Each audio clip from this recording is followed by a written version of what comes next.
Pursuit of the Truth, bab 490-491.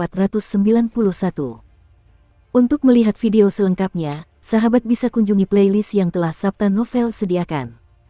Yuk mari, kita berimajinasi bersama dan masuk ke alur ceritanya.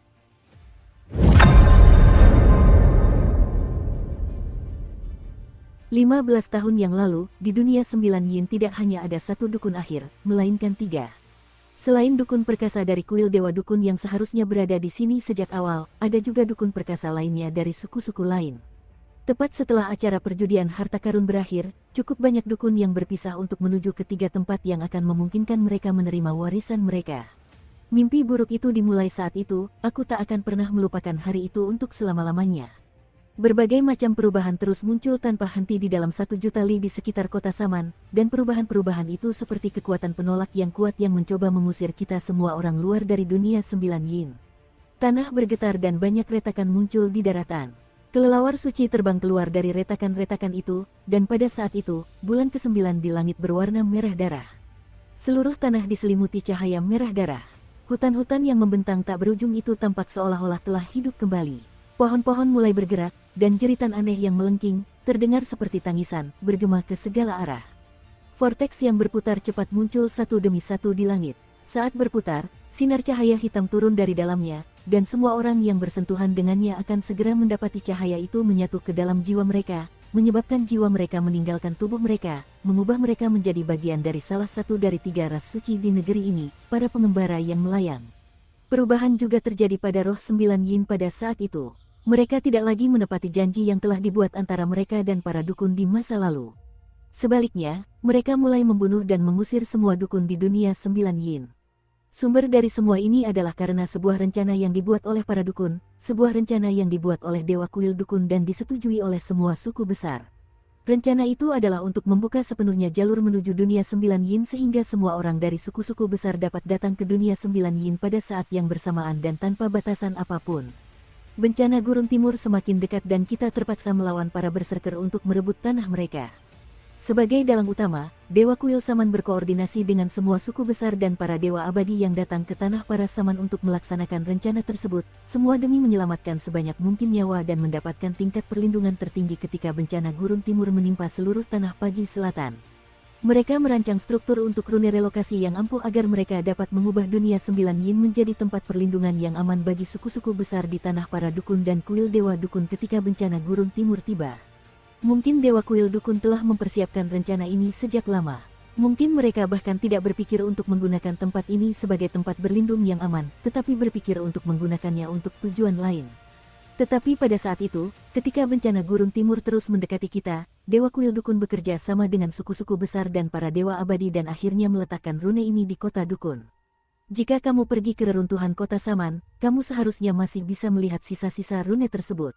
Pengaktifan rune pada akhirnya menyebabkan serangkaian perubahan drastis di dunia 9 Yin. Ketika kami membuka jalan dan mengizinkan semua orang dari suku-suku besar untuk masuk, roh-roh 9 Yin mengeluarkan semacam kemampuan ilahi yang tidak diketahui, dan kepala yang dipajang di pilar batu yang menjulang ke langit di kota Saman dihidupkan kembali. Kebangkitannya menandai awal dari bencana ini.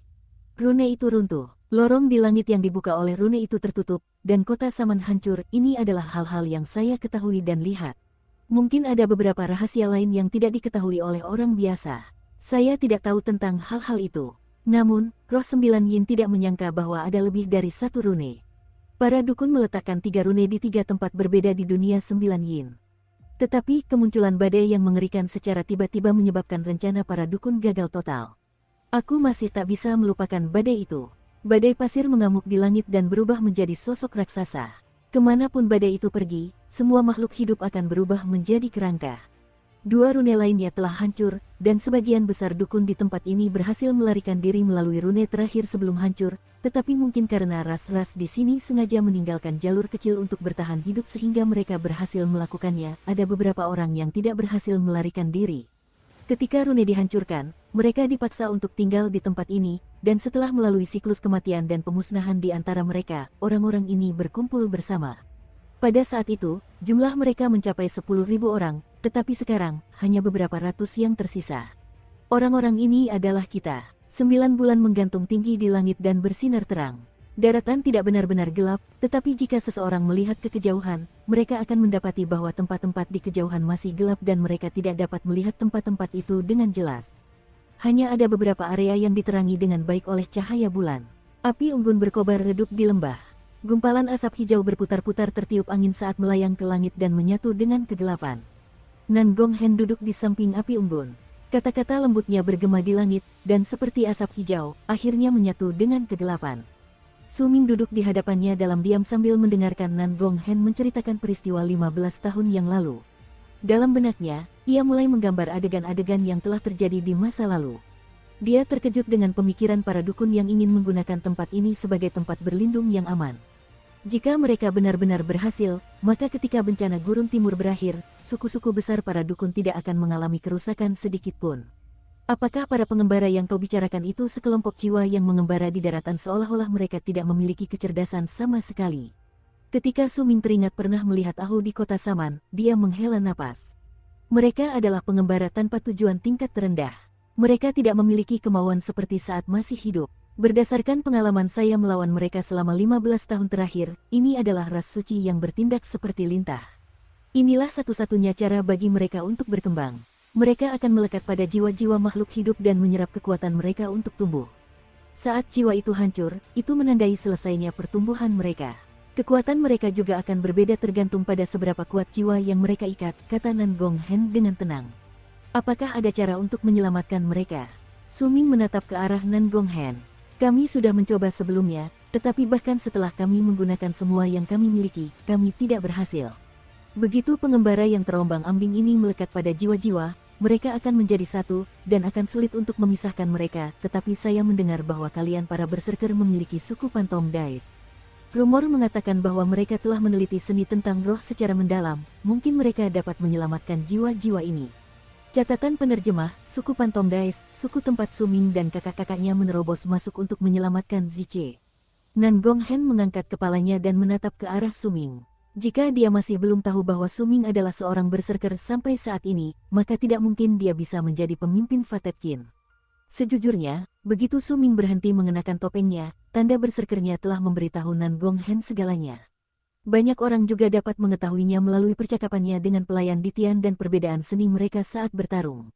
Namun, mereka bukan lagi dukun. Mereka adalah kerabat yang ditakdirkan.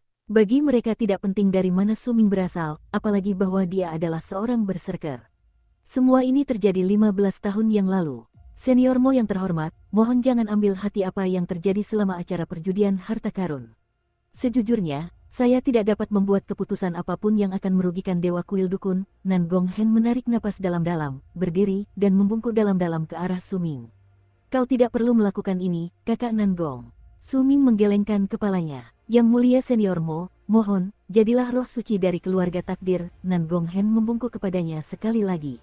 Su Ming ragu sejenak. Dengan kekuatanmu, kau mungkin masih menjadi yang terbaik di antara semua dukun akhir.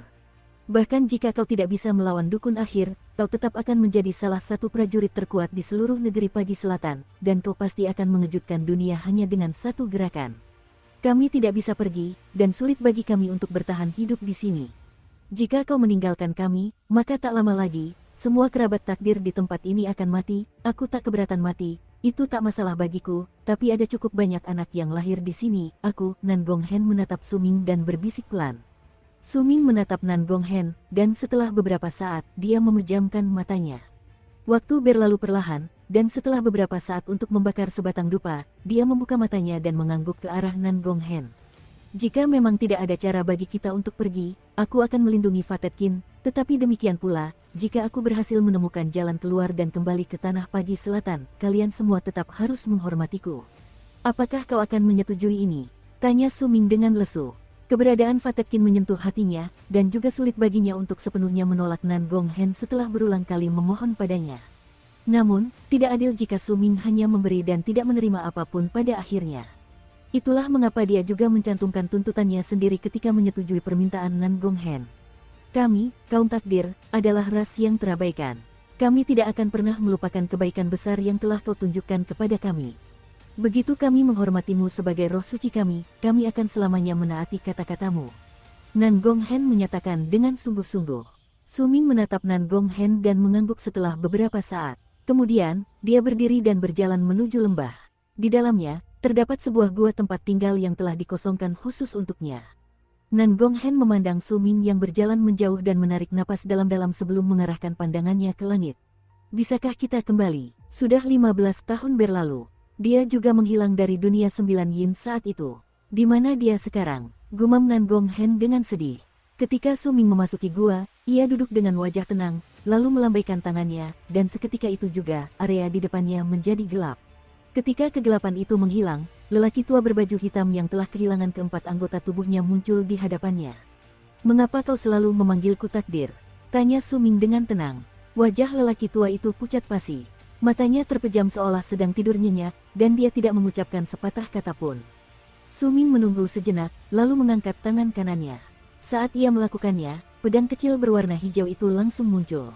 Setelah pedang itu berbentuk di tangannya, Suming melingkarkan jari-jarinya di gagang pedang, lalu menusuk tenggorokan lelaki tua itu sebelum perlahan-lahan menghunus pedang ke bawah. "Aku sudah beberapa kali menanam ramuan herbal di tubuh manusia di masa lalu. Benih dari ramuan obat ini akan menyerap kekuatan hidup seseorang dan tumbuh menembus daging dan darah mereka. Semua orang yang telah kutanam ramuan obat ini menderita hebat," kata Suming dengan lesu. Orang tua itu tetap tak bergerak, seolah-olah dia tidak mendengar apapun, seolah-olah dia masih tertidur lelap. "Kalian para dewa bisa merasuki orang lain, makanya kalian tak mempermasalahkan penderitaan yang harus kalian tanggung di tubuh kalian." Pedang Suming telah mengiris luka seukuran telapak tangan di dada. Darah menyembur keluar dari luka itu, tetapi lelaki tua itu tidak memperhatikannya. "Jika memang demikian, mari kita lihat seberapa banyak kau mampu bertahan." Dengan kata-kata tenang yang terucap, Suming menyimpan pedang hijaunya dan menunjuk luka lelaki tua itu dengan dua jarinya. Seketika, hembusan angin kencang berhembus di udara dan meresap ke dalam tubuh orang itu melalui luka tersebut. Hembusan angin itu adalah angin kencang yang diciptakan oleh Suming sebagai sang penggila angin. Angin itu menerjang daging dan darah lelaki tua itu dengan lolongan, tanpa henti merobek organ-organnya. Rasa sakit yang ditimbulkan oleh serangan itu membuat lelaki tua itu gemetar hebat. Dia membuka matanya yang merah dengan cepat dan menatap tajam Suming. "Mengapa kau selalu memanggilku takdir?" Suming menatap lelaki tua itu dan bertanya dengan datar. "Bajingan, lakukan apapun yang kau mau. Aku bahkan tidak takut mati, kenapa aku harus takut dengan tipu daya murahanmu? Aku tidak akan memberitahumu hal-hal yang ingin kau ketahui. Jika kau ingin tahu, silakan lakukan pencarian jiwa. Tetapi bahkan dalam keadaan lemahku ini, dengan kekuatanmu di tahap pembentukan jiwa, kau hanya akan mampu menyiksaku, kau tidak akan mampu menelusuri jiwaku." Lelaki tua itu menahan rasa sakit yang hebat di tubuhnya dengan menggertakkan gigi dan mencibir dingin. Namun sesungguhnya, meskipun ia tampak sangat tangguh, rasa takut di hatinya terhadap masa depannya sangatlah besar. Klon Bit yang dihancurkan, dan pelayan yang ia tempatkan di negeri para berserker untuk melacak Suming juga ditangkap. Semua ini menyebabkan takdir yang telah ditentukan untuk Suming berubah secara drastis. Semua ini adalah sumber ketakutan lelaki tua itu. Dia tahu banyak hal, tetapi justru karena dia tahu itulah dia takut. Satu-satunya hal yang bisa diandalkannya sekarang adalah Suming masih belum menemukan ingatan yang benar-benar miliknya. "Aku punya banyak kesabaran. Jika kau tidak mau bicara, tidak apa-apa." Suming mengetuk dada lelaki tua itu sekali lagi dengan dua jarinya. Seketika, suara gemuruh keluar dari tubuh lelaki tua itu, dan pusaran terlihat muncul tepat di bawah kulitnya. Saat pusaran-pusaran itu berputar, mereka mulai meledak, dan angin puting beliung menyembur keluar dari kulit. Rasa sakit seperti itu menyebabkan keringat mengucur deras di kulit lelaki tua itu saat ia gemetar. "Bukan berarti aku harus mempelajari semuanya darimu seorang diri. Yang kuinginkan adalah menyiksamu, mendatangkan penderitaan tanpa henti padamu. Sebenarnya kita tidak memiliki dendam yang begitu kentara di awal, tapi mengapa kau melakukan itu?" Suming menggelengkan kepalanya, mengangkat tangan kanannya, dan menjentikkan pergelangan tangannya. Seketika itu juga, pusaran angin di tubuh lelaki tua itu mengamuk lebih hebat lagi, menyapu organ-organnya seolah ingin mengubah semua yang ada di dalam dirinya menjadi bubur. Perasaan seperti sedang dicabik-cabik itu menyebabkan lelaki tua itu menjerit kesakitan. Jeritan itu berlangsung hampir sepanjang malam, dan terdengar keluar dari gua hingga muncul tepat di bawah sinar bulan, menyebabkan sebagian besar Vatetkin dapat mendengarnya dengan jelas. Kekuatannya baru mulai melemah perlahan ketika langit berangsur-angsur cerah. Suming menatap lelaki tua yang masih gemetar di hadapannya, lalu mengangkat tangan kanannya dan membentuk segel. Lonceng Gunung Han segera muncul dan menyelimuti lelaki tua itu di dalamnya. Dentingan lonceng bergema di udara. Orang lain hanya akan mendengar dentang lonceng yang lembut, Tetapi ketika lelaki tua itu mendengarnya dari dalam lonceng, suaranya sangat memekakkan telinga. Seolah-olah ada banyak sekali orang yang meraung di dekatnya, menyebabkan suara gemuruh bergema di kepalanya. Tubuhnya mulai gemetar hebat sehingga ia merasa seolah-olah daging dan darahnya akan terkoyak dan tulangnya hancur. Aku akan memberimu waktu yang cukup untuk berpikir matang, kata Su Ming dengan lesu dan tak lagi mempedulikan lelaki tua itu. Sebaliknya, ia memejamkan mata dengan tenang dan membenamkan dirinya dalam merawat sang dewa barunya. Belum lama sejak keilahian awalnya muncul. Jika dia ingin mengeluarkan kekuatan penuh dari indera ilahinya, maka dia membutuhkan waktu untuk memulihkannya. Waktu berlalu saat Su Ming memelihara kekuatan ilahinya yang baru lahir. Dalam sekejap mata, 1 bulan telah berlalu. Selama bulan itu, semua kerabat takdir di lembah sesekali akan mendengar denting lonceng, dan terkadang, mereka juga akan mendengar jeritan kesakitan yang melengking. Su Ming tidak lagi hanya menggunakan hembusan angin kencang untuk menyiksa lelaki tua itu. Dia mulai menggabungkan serangannya dengan seni petir, kobaran api berserker, dan kutukan. Dia tidak menggunakan semuanya sekaligus, tetapi menambahkannya satu persatu, perlahan dan bertahap. Ketika lelaki tua itu sudah terbiasa dengan angin yang menerpa dagingnya, dia menambahkan petir untuk menembus tendon dan dagingnya, membuatnya melewati neraka yang terasa seolah-olah hukuman surgawi telah menimpanya. Setelah lelaki tua itu terbiasa dengan petir dan angin yang mencabik-cabiknya, Su Ming menambahkan api berserker ke serangannya. Pembakaran dari dalam dan luar tubuh, penghancuran jalur ki, penderitaan pada daging dan darah menyebabkan lelaki tua itu menderita rasa sakit yang lebih buruk daripada kematian. Dia ingin mati, tetapi dia tidak bisa mati, karena Su Ming belum sepenuhnya mematahkan kutukan di tubuhnya. Dia meninggalkan sebagian kecil kutukan itu di dalam tubuhnya, dan kutukan ini dapat terus membuatnya semakin lemah, dapat membuatnya tidak mampu menghancurkan diri sendiri, dan dapat membuatnya tidak mampu mati. Suara gemuruh dari lonceng Gunung Han selama beberapa hari terakhir juga menyebabkan lelaki tua itu merasakan rasa sakit yang hampir belum pernah ia rasakan sebelumnya, rasa sakit yang mirip dengan tenggelam di neraka. Seandainya Taimu tidak meninggal dunia, maka siksaan semacam ini dan bimbingan terus-menerus Su Ming terhadap sang dewa muda akan terus berlanjut, dia tidak akan keluar dari gua tempat tinggalnya dalam waktu singkat. Namun pada akhirnya, Taimu tidak berhasil lolos dari kematian. Pada hari itu, saat senja, ketika gerimis ringan turun dari langit, Taimu memejamkan matanya. Su Ming memang pernah mencoba menyelamatkannya sebelumnya, tetapi Taimu, yang sudah berada di saat-saat terakhir hidupnya, sudah terlalu parah untuk diselamatkan. Hujan turun deras. Hal itu bukanlah sesuatu yang langka di dunia 9 yin, dan begitu muncul, biasanya akan berlangsung selama beberapa bulan. Seluruh dunia menjadi buram di bawah hujan, dan tidak ada yang bisa melihat terlalu jauh ke depan. Ratusan anggota keluarga takdir di lembah itu keluar dari gua tempat tinggal mereka. Tepat di dasar lembah terdapat Taimu, yang ditutupi kain oleh anggota sukunya dan berbaring di tanah saat hujan mengguyurnya. Matanya terpejam dan dia tampak tenang. Dia tampaknya tidak terlalu kesakitan, dan malah terlihat seolah-olah telah dibebaskan. Suasana di sekitar area itu sunyi. Bahkan suara tangisan pun teredam oleh derasnya hujan. Su Ming juga keluar dari gua tempat tinggalnya dan berdiri di samping mayat Taimu. Dia menatap wajah yang familiar di hadapannya dan kenangan tentang apa yang terjadi di antara mereka di masa lalu muncul di benaknya. Dia mungkin tidak banyak berhubungan dengan Taimu, tetapi mereka masih bisa dianggap sebagai kenalan. Su Ming telah menyaksikan terlalu banyak kematian, tetapi kali ini, sedikit berbeda. Ketika dia melihat Taimu, adegan pertarungan antara mereka berdua terlintas di benaknya. Nan Gonghen berdiri di samping Su Ming dengan wajah penuh kesedihan. Dia telah mengalami hal seperti ini terlalu sering selama 15 tahun terakhir, jadi awalnya dia mengira akan mati rasa, tetapi sekarang, dia baru menyadari, dia tidak bisa. Bagaimana mungkin dia bisa? Senior Taimu awalnya bisa pergi, tetapi dia membiarkan orang-orang lain di sukunya pergi duluan, dan pada akhirnya, dia tidak bisa lagi mengikuti mereka, karena rune telah hancur, para senior lainnya meninggal satu persatu selama 15 tahun ini. Akhirnya, 5 tahun lalu, senior Taimu menjadi satu-satunya dukun terakhir yang tersisa di antara kita. Sekarang, bahkan dia pun telah meninggalkan kita, bisik Nan Gonghen pelan dengan penuh kesedihan. Ada seorang pemuda berlutut di samping jenazah Taimu. Wajah pemuda itu dipenuhi kesedihan, dan dia adalah anak laki-laki yang pernah dibawa Nan Gonghen bersamanya di masa lalu. Dia telah kehilangan lengan kanannya, dan saat berlutut di samping Taimu, air mata mengalir di wajahnya. Nan Gonghen terdiam sejenak, lalu berkata perlahan, antar senior Taimu pergi. Saat kata-katanya terucap, semua kerabat takdir di sekitarnya berlutut. Kesedihan terlihat di wajah mereka saat hujan deras mengguyur mereka. Cuaca sangat dingin, tetapi tidak seorang pun beranjak. Dua orang anggota suku berjalan keluar dari kerumunan di sekitar Taimu dan mengangkatnya. Kemudian, mereka mulai berjalan menjauh di sepanjang jalan di lembah. Pemuda itu mengikuti di belakangnya sambil menangis. Nan Gonghen melirik Suming, lalu mengikuti mereka dari belakang. Dalam diam, Suming berjalan menuju bagian lembah yang lebih dalam sementara hujan deras mengguyur tubuhnya dan Fatetkin terus berlutut di tanah. Altar tulang binatang buas itu terletak jauh di dalam lembah.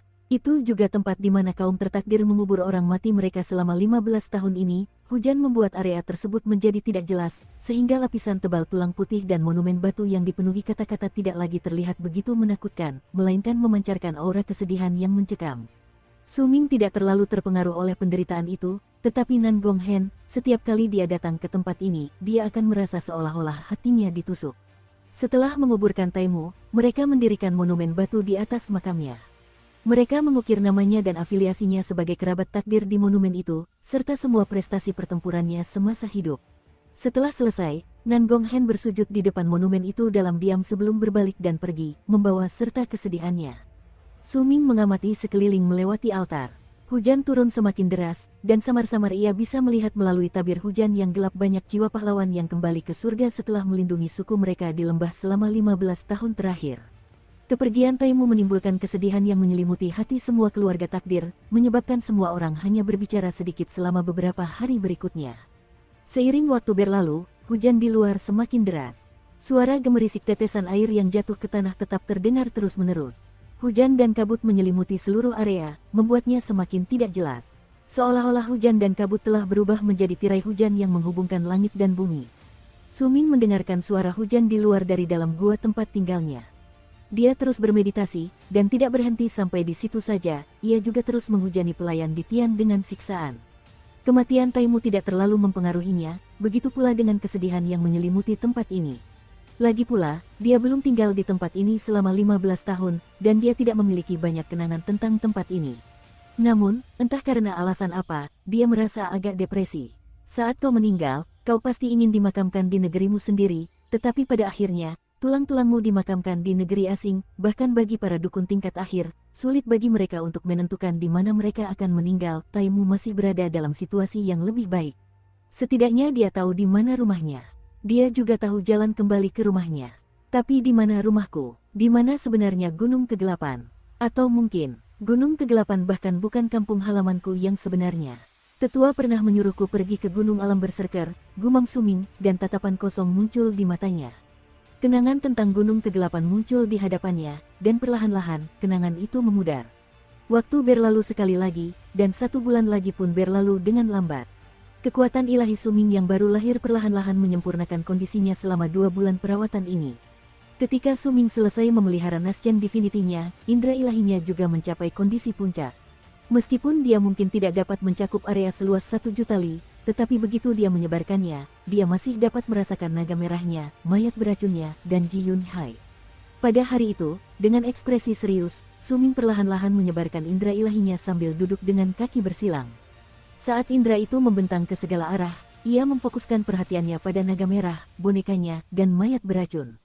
Perlahan, ekspresinya berubah menjadi gelap. Aura ilahi yang meliputi seluruh area memungkinkan Suming untuk menyebarkan kehendaknya keluar juga, dan saat dia memanggil makhluk-makhluk ini, riak yang datang dari barat pertama kali meresponsnya, meskipun perlahan.